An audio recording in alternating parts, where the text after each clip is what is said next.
In a previous video, I demonstrated how to make this 3-inch mortar tube. Here's a card to that video. In that video, I showed you how to make both 3 and 5-inch, and the picture in the thumbnail is the 5-inch, just for clarity. In this video, I'm going to show you how to make a mortar rack using those mortars, which just makes it that much easier to do something like this.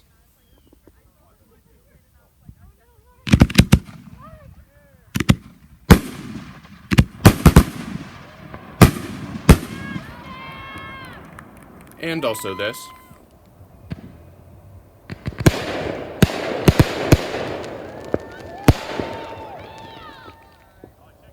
Yep, and this.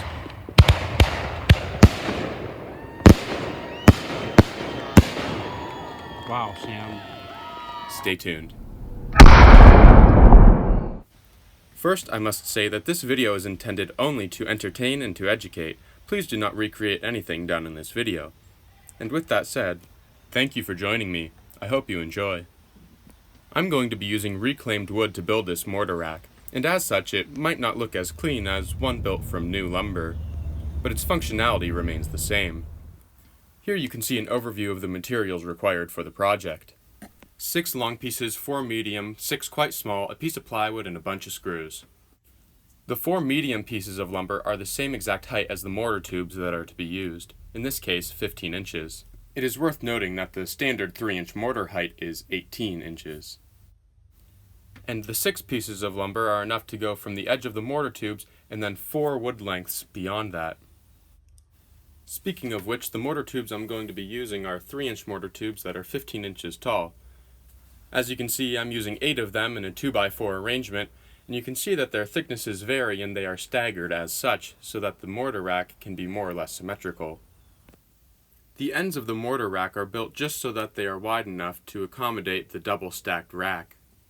If making a single-stack rack, these would naturally be much thinner, like you can see here with this 2-inch rack. As you can see, I didn't even need to build an end, the lumber itself was sufficiently wide to suit that purpose. The tubes used in this rack are actually the same size and outer diameter as a DR11, which makes it really nice that the rack can be used with either set of tubes. Start building the rack by building the ends. Take the 4 medium pieces and screw in some of the small braces. Be careful not to crack the wood because it's easy to do. You can see that I'm using the longer pieces to screw into so that the heads don't crack the small pieces. And there you can see what the ends are going to look like when they're completed.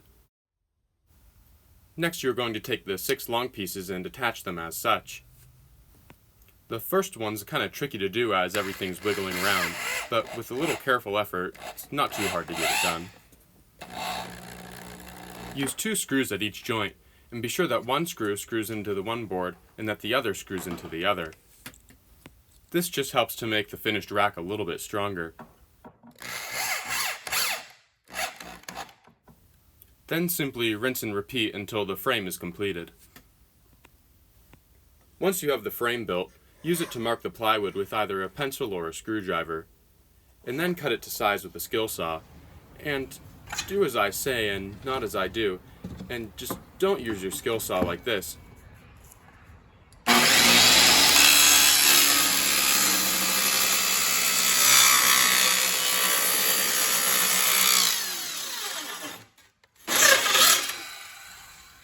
And I'm sure it looks worse than it is, but just be sure to be safe with any and all power tools. In all seriousness, I'm not exactly sure how else I would conveniently secure the board. Please comment below, I am serious.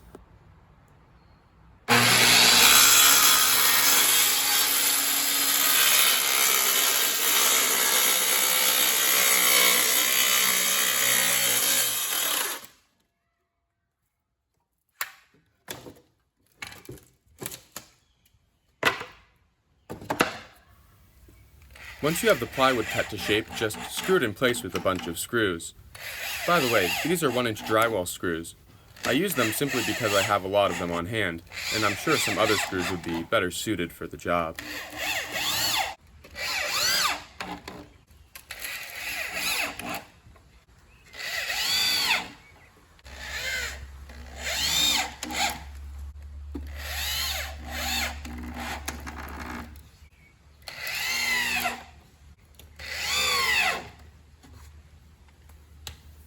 And there you have it. Barring putting some feet on this thing, this mortar rack is pretty much done.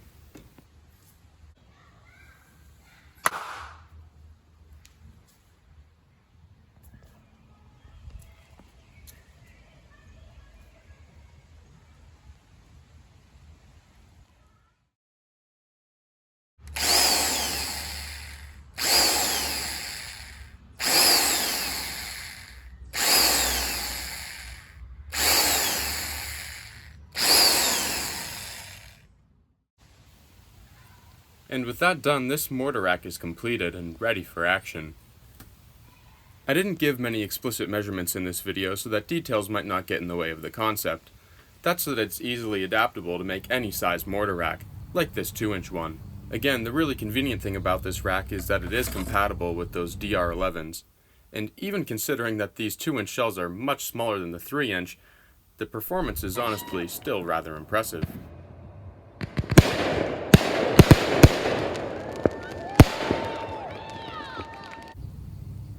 The store-bought mortar tubes and the fresh lumber really make the rack look very professional.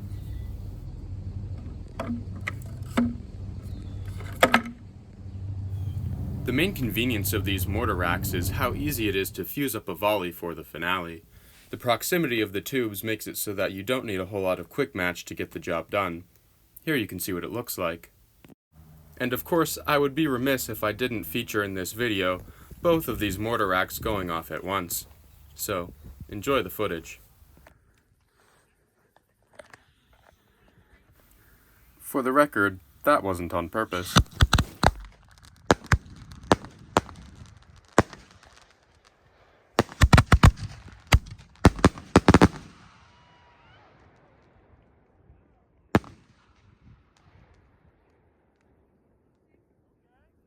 I might have liked for those 3-inch shells to go a little bit higher before going off. I guess I need to double check the burn rate on my fuse because that wasn't 3.5 seconds. In any case, if you want to watch that full video, here's a card to it. Minor issues and brevity aside, it was an enjoyable show. Well, that's all I have for this video. If you enjoyed it, please give it a like and consider subscribing. I appreciate you sticking around to the end, and I hope to see you next time.